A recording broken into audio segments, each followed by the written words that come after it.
പ്രമുഖ തമിഴ് വാരിക വികടന്റെ website block ചെയ്ത കേന്ദ്ര സർക്കാർ നടപടിയിൽ പ്രതിഷേധം ശക്തമാണ്. പ്രധാനമന്ത്രി നരേന്ദ്രമോദി വിമർശിച്ചുള്ള മുഖചിത്രം പ്രസിദ്ധീകരിച്ചതിന് പിന്നാലെയാണ് വിലക്ക്. വിമർശനകലയായ കാർട്ടൂണിന് വിലക്കേർപ്പെടുത്തുന്ന നടപടി ഒരിക്കലും അംഗീകരിക്കില്ലെന്ന് cartoon academy chairman Sudheer Nath Media വണ്ണിനോട് പറഞ്ഞു. കഴിഞ്ഞ കുറച്ച് നാളുകളായിട്ട് നമ്മുടെ ഇന്ത്യയിൽ വിമർശനങ്ങൾക്ക് ഒരിക്കലും സ്ഥാനം കൊടുക്കാത്ത സ്വതന്ത്ര മാധ്യമ പ്രവർത്തനത്തിന് തടസ്സം നിൽക്കുന്ന ഒട്ടേറെ നടപടികൾ ഇതിനു മുമ്പുണ്ടായിട്ടുണ്ട്.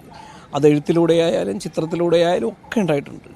പ്രധാനമന്ത്രിയെ വിമർശിക്കുന്ന ഒരു കാർട്ടൂൺ വികടൻ്റെ മുഖചിത്രമായി വന്നപ്പോൾ ആ വികടൻ മാസികയുടെ വെബ്സൈറ്റ് തന്നെ ബ്ലോക്ക് ചെയ്യുകയും അതുപോലെ തന്നെ ആ കാർട്ടൂൺ വരച്ച വ്യക്തിക്കെതിരെ നടപടിയെടുക്കുക. ഇതിക്ക് മുമ്പ് തമിഴ്നാട്ടിൽ മറ്റ് പല പ്രദേശങ്ങളിലും കാർട്ടൂണിസ്റ്റുകൾക്ക് ഇത്തരത്തിൽ സമാനമായ അനുഭവങ്ങൾ സമീപകാലത്തുണ്ടായിട്ടുണ്ട്.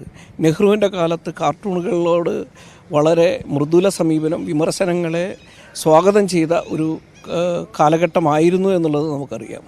അതിനുശേഷമുള്ള കാലഘട്ടങ്ങളിലും സമാനമായ രീതിയിലല്ലെങ്കിൽ പോലും കാർട്ടൂണുകൾ സ്വാഗതം ചെയ്തിട്ടുണ്ട്. വിമർശന കലയാണ് കാർട്ടൂൺ എന്ന വിമർശന കലയെ തടസ്സം നിർത്തുന്ന ഇത്തരം നടപടികൾ കേന്ദ്ര സർക്കാരിൻ്റെ നടപടി ആശങ്ക ഉളവാക്കുന്നതാണ്.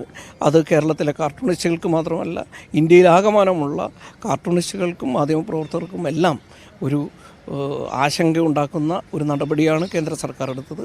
അതിൽ കേരള കാർട്ടൂൺ അക്കാദമി ശക്തമായി പ്രതിഷേധിക്കുന്നു.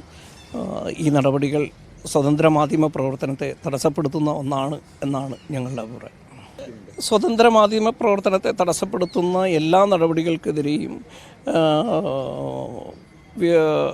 പ്രതിഷേധം രേഖപ്പെടുത്തുക എന്നുള്ളത് എല്ലാ സ്വതന്ത്ര മാധ്യമ പ്രവർത്തകരുടെയും എല്ലാ മാധ്യമ പ്രവർത്തകരുടെയും സർക്കാരിനെ അനുകൂലിക്കുന്നതും അനുകൂലിക്കാത്തവരുമായ എല്ലാവരുടെയും ഒരു ധാർമ്മികമായ ഉത്തരവാദിത്വമാണ്.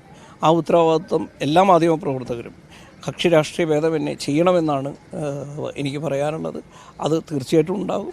കേരള കാർട്ടൂൺ അക്കാദമിയുടെ ഭാഗത്തു നിന്നും സ്വതന്ത്ര മാധ്യമ പ്രവർത്തനത്തിന് തികച്ചും സ്വതന്ത്രമായി വിമർശിക്കുവാനുള്ള ഒരു സാഹചര്യം നമ്മുടെ നാട്ടിൽ ഉണ്ടാകണം, മുൻപുണ്ടായിരുന്നു.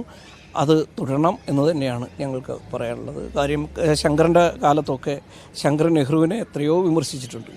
ഏറ്റവും രസകരമായ കാര്യം, ഈ കഴിഞ്ഞ ഡൽഹി തെരഞ്ഞെടുപ്പിൽ പ്രതിപക്ഷത്തെ അതിരൂക്ഷമായി വിമർശിക്കുന്ന ഒട്ടേറെ കാർട്ടൂണുകൾ BJP തന്നെ, ഇപ്പോൾ കേന്ദ്രം ഭരിക്കുന്ന BJP തന്നെ ഡൽഹിയിലെ എല്ലാ ഭാഗങ്ങളിലും വിതരണം ചെയ്യുന്ന ഒരു കാഴ്ച സമീപകാലത്ത് നമ്മൾ കണ്ടതാണ്.